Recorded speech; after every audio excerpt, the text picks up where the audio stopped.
राज्यों के न्यायपालिका को तो खरीद कर करके अपने पक्ष में लिया, लेकिन क्या एक गुजरात का न्यायपालिका ही भारत सरकार है? दूसरे हरियाणा के राज्य या सुप्रीम कोर्ट या दूसरे जजों ने उस बात को जब उठाया है, और मैं कह रहा हूं कि ये तो सिर्फ आगाज है। बिल्किस बानो केस एक ऐसा केस है कि अगर 2024 में बीजेपी हार जाती है, सत्ता से बाहर होती है, तो फिर से अमित शाह को जेल जाना होगा। इसी बिल मोदी सरकार पे एक जवाब बन गया कि आप कितना को खरीदोगे, कितना को बदलोगे। ये कहीं ना कहीं ये बिल्किस बानो केस नासूर बनेगा और आपको पुनः जेल का दरवाजारियों को माला पहुंचा रहे हैं, जयकार कर रहे हैं। बलात्कारियों को मणिपुर में भी ऐसा हुआ, हमारे हरियाणा में भी ऐसा ही हुआ। ऐसे ही बृजभूषण को माला पहनाया गया और हमारे ओलंपिक खिलाड़ियों ने लगातार किया, उन्होंने इस्तीफा दे दिया। तो ये जो बिल्किस बानो का केस में ये जो वोट बैंक लेने के लिए, गुजरात में सत्ता पाने के लिए आपने काम करते हैं, ये ऐसा नहीं होना चाहिए। एक देश के प्रधानमंत्री और गृह मंत्री को राजधर्म निभाना चाहिए। वो गृह मंत्री और प्रधानमंत्री 150 करोड़ के प्रतिनिधित्व करते हैं, न कि किसी एक समुदाय और किसी एक जात और या किसी धर्म के लोगों का प्रतिनिधित्व नहीं करते। वो पूरे भारत का जो है गृह मंत्री और प्रधानमंत्री होते हैं। नया साल का भारतवासियों को शुभकामना। सुप्रीम कोर्ट, बहुत हैरान होता हूं मैं एक मानवाधिकार कार्यकर्ता होने के नाते कि अपना विश्वास जीतती है जनता, विश्वास करती है सुप्रीम कोर्ट न्यायपालिका पे, और ऐसे ऐसे कुछ आदेश भी आ जाते हैं बीच में कि विश्वास टूटता है। चंद्रचूड़ साहब पे हमने बहुत विश्वास किया, लेकिन जब उन्होंने अडानी का प्रकरण को जनता के हित में नहीं किया, अडानी के हित में सेबी में ले गए, जब उन्होंने ईडी के चेयरमैन को 6 महीने का एक्सटेंशन दिया, और बहुत सारे प्रकरण में, चाहे आज मैं आम आदमी पार्टी का आदमी नहीं हूं, लेकिन जो संजय सिंह और सत्येंद्र जैन और सिसोदिया को जब कह रहा है कि मेरे पास कौन सा जुर्म है, आप मुझे जवाएं, उनको सजा।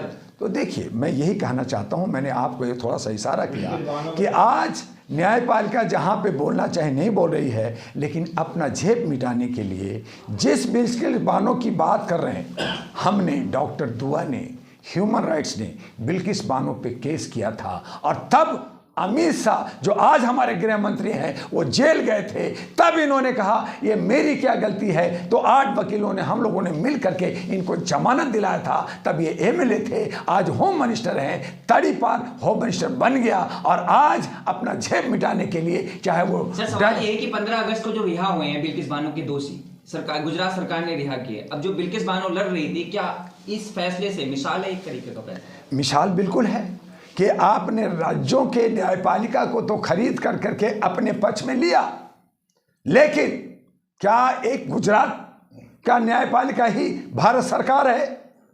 दूसरे हरियाणा के राज्य या सुप्रीम कोर्ट या दूसरे जजों ने उस बात को जब उठाया है, और मैं कह रहा हूं कि ये तो सिर्फ आगाज है। बिल्किस बानो केस एक ऐसा केस है कि अगर 2024 में बीजेपी हार जाती है, सत्ता से बाहर होती है, तो फिर से अमित शाह को जेल जाना होगा। इसी बिल्किस बानो केस में तो आज जनता को विश्वास जागा है कि कहीं ना कहीं हमारे हकों की बात सुप्रीम कोर्ट और कोर्ट कर रही है, और बिल्किस बानो के मामले में जो कोर्ट ने संज्ञान लिया है, उसको जिस पे आज ने पक्ष लिया था गुजरात ने, आज उसको उल्टा गया है। इस पे हमें अभी विश्वास है कि उस पे हमें पूरा का पूरा हक अधिकार मिलेगा। एक अकेली बिल्किस बानो, एक तरफ गुजरात सरकार, कैसे देखते हैं लड़ाई जीत? यही होता है मेरे भाई। लड़ाई हर आदमी को अपने तरीके से लड़ना होता है। जनता तो जो है रोटी और अपने मकान, अपने परिवार को चलाने में व्यस्त रहती है। 150 करोड़ जो है लोकतंत्र को नहीं बचा रहा है, ईवीएम नहीं बचा रहा है। ऐसे ही डीपी यादव का केस में जो है वो लगातार एक लेडी लड़ते रही, फिर जीती। तो इसी तरह से बिल्किस बानो का हिम्मत है और वो लड़ रही है, और उसको हक अधिकार मिलेगा। संस्कारी तक बता दिया गया था दोषियों को। ऐसा ही होता है। जब सत्ता जिसके पास में है, डंडा जिसके पास में है, भैंस उसी का होगा। यही तो है रीति, और यही तो हम लोग मार खाते हैं। हम जो है जहाँ जिस मुद्दे पे साथ देना चाहिए, जहाँ हमें मानवता दिखानी चाहिए, मानव अधिकार और मानवीय मूल्यों का इज्जत होना चाहिए, वहाँ हम लोग जो है कहीं ना कहीं नफरत में गोते खाने लगते हैं और हार मानते हैं। इसलिए बिल्किस बानो कल हार रही थी, आज जीत रही है और आगे जीतेगी, ये मुझे पूरा विश्वास। क्या ये जीत सुप्रीम कोर्ट का फैसला मोदी सरकार या बीजेपी गुजरात सरकार की? मोदी सरकार पे एक थप्पड़ है, मोदी सरकार पे एक जवाब बन गया कि आप कितना को खरीदोगे, कितना को बदलोगे। ये कहीं ना कहीं ये बिल्किस बानो केस नासूर बनेगा और आपको पुनः जेल का दरवाजा दिखाएगा। जिस तरीके से बलात्कारियों का स्वागत किया गया था, उसको कैसे देखते हैं जो फैसला आया है? भाई यही मनुवादी है, यही हिटलरगिरी है कि हम बलात्कारियों को माला पहुंचा रहे हैं, जयकार कर रहे हैं। बलात्कारियों को मणिपुर में भी ऐसा हुआ, हमारे हरियाणा में भी ऐसा ही हुआ। ऐसे ही बृजभूषण को माला पहनाया गया और हमारे ओलंपिक खिलाड़ियों ने लगातार किया, उन्होंने इस्तीफा दे दिया। तो ये जो बिल्किस बानो का केस में ये जो वोट बैंक लेने के लिए, गुजरात में सत्ता पाने के लिए आपने काम करते हैं, ये ऐसा नहीं होना चाहिए। एक देश के प्रधानमंत्री और गृह मंत्री को राजधर्म निभाना चाहिए। वो गृह मंत्री और प्रधानमंत्री 150 करोड़ के प्रतिनिधित्व करते हैं, न कि किसी एक समुदाय और किसी एक जात और या किसी धर्म के लोगों का प्रतिनिधित्व नहीं करते। वो पूरे भारत का जो है गृह मंत्री और प्रधानमंत्री होते हैं और उसी आधार पे राजधर्म निभाते हुए काम करना चाहिए। लेकिन ऐसा नहीं होता तो हमारा विश्वास तोड़ता है और हम कहीं ना कहीं गुलामी और उत्पीड़न में जीते हैं। सर, अडानी का फैसला जब सुप्रीम कोर्ट से आया तो सब निराश थे, सबने सवाल भी उठाए। अब बिल्किस बानो का जो फैसला है, इस पर सब जीत बता रहे हैं और मिसाल कर रहे हैं, नजीर बनेगा। आप कैसे देखते हैं? देखिए, जो सच्चाई है वो सच्चाई है, सच्चाई छुप नहीं सकती बनावट के वसूलों से, और खुशबू आ नहीं सकती कागज के फूलों से। तो ये हमारी जो बात पोजीशन है कि बिल्किस बानो में एक खून हुआ है, एक अन्याय हुआ है, और वो जो आप अडानी की बात कर रहे हैं, वहाँ पे नफरत और एक समुदाय को नुकसान पहुँचा करके आप सत्ता पाने के लिए आपने जो है हिंदुत्व का और मंदिर का नारा लगाया। तो वहाँ पे एक नाराज़गी और एक खुशी दोनों देखने को जनता के हित को समझती है, और इसी आधार पे जनता भी अपना मूल्यांकन करती है। हाँ, समय लगता है, और समय की अयोध्या जो बना, वहाँ पे एयरपोर्ट बना, वहाँ पे जो विकास हो रहा है, उससे उत्तर प्रदेश में 32 करोड़ जो है पर्यटक आएंगे और उत्तर प्रदेश सरकार को जो है आर्थिक फ़ायदा होगा, ये कहा गया। न कि 32 करोड़ पहुंच गए, 32 करोड़ वहां पहुंचेंगे, ऐसी आशा और उम्मीद संभावना व्यक्त की गई है। जैसे कोई भी विकास होता है, जैसे हमारे सरदार पटेल का जब स्टैचू बना तो वहाँ पे भी बहुत श्रद्धालु, बहुत लोग देखने गए, पर्यटक लोग गए। अगर हमारा जमुना का सौंदर्यीकरण हो तो यहाँ भी पर्यटक आएंगे। जैसे हमारा मेट्रो जब उद्घाटन हुआ तो उस पर भी चढ़ के घूमने के लिए, जो कहीं जाना नहीं था लेकिन कहा कैसा है मेट्रो, उस पर लोग गए, तो उससे सरकार को फ़ायदा हुई। तो इस तरह से वो सरकार जैसे 80 करोड़ को ये जो है अनाज दे रहे हैं और 80 करोड़ को गरीब बता रहे हैं, लेकिन EWS सर्टिफिकेट इशू नहीं कर रहे उनको कि ये गरीब हैं। तो आप जनता को बेवकूफ़ बना करके सरकारी रेट जनता को बना दिया है कि सरकार जनता का जो वैल्यू है, कीमत है, वो 5 किलो सड़ा हुआ अनाज है।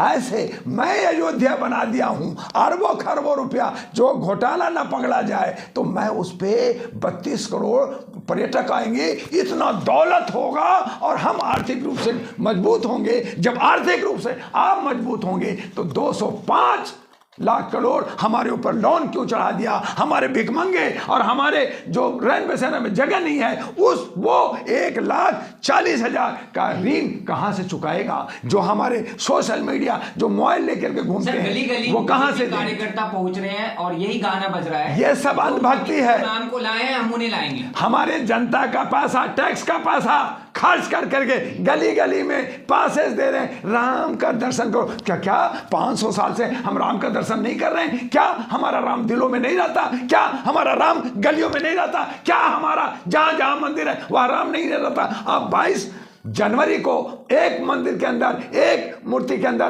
प्राण डालोगे, कौन डालेगा? पंडा डालेगा। तो क्या 21 जनवरी 2024 में हमारा राम जिंदा नहीं है? तुम मूर्ख बना रहे हो, और मूर्ख बना करके कह रहे हो चलो पूरा भारतवासी सारा राम मंदिर खाली करो, सारे राम मंदिर खाली करो, अयोध्या चलो। क्यों भैया? असली दिवाली तो 22 जनवरी को मनेगा सर। मेरे भैया, तो जो हम हर साल दिवाली जो 500 साल से मनाते आ रहे हैं, वो बेईमानी किया। उसमें तेल, उसमें गाड़ी, उसमें खाना पीना, पूजा पाठ और पंडितों को इतना खिलाते रहे, वो सब नाजायज हो गया। ये सब अंधभक्ति है। हमारा राम हम में, तुम में, खलक काम में, सब में है भगवान, और हमारे दिल में है। हमें जरूरत नहीं है कि हम अयोध्या जाएं।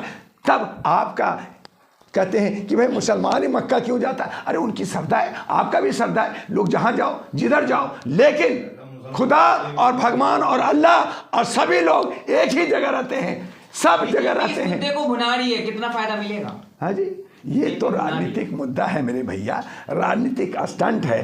तब मैंने कहा कि मुख्य मुद्दा की बात करो, एफिडेविट भरो, आप जो है शपथ भरो, आप कहो कि अगर आपने मुद्दा, आपने जो वादा किया है अगर पूरा नहीं करोगे तो चल अचल संपत्ति जब्त हो जाएगा, आप चुनाव नहीं लड़ोगे, कहो ना। लेकिन फिर क्या कहते हैं? क्या करेंगे दुआ जी? 22 जनवरी को राम की पूजा हम अपनी गली में करेंगे।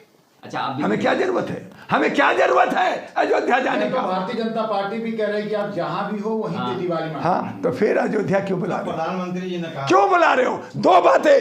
अब अयोध्या चलो, दिखाओ भीड़, देखो मेरे कहने, मैंने डुगडुगी बजाया, मैंने ताली बजाया, मैंने थाली बजाया। आप मोदी की बात को मान रहे अयोध्या से हैं। 25 किलोमीटर दूर पर मस्जिद भी ऐसी बन रही है जो विश्व में इकलौती हो। हाँ, वो कब बनेगी, क्या बनेगी, हमारी मतलब नहीं है। मतलब यह है कि जो राम मंदिर बना, देखा जा रहा है जो दिल्ली गुजरात जो एयरपोर्ट था, अब उसका नाम चेंज करके रखा जा रहा है, उस पर क्या कहना चाहेंगे आप?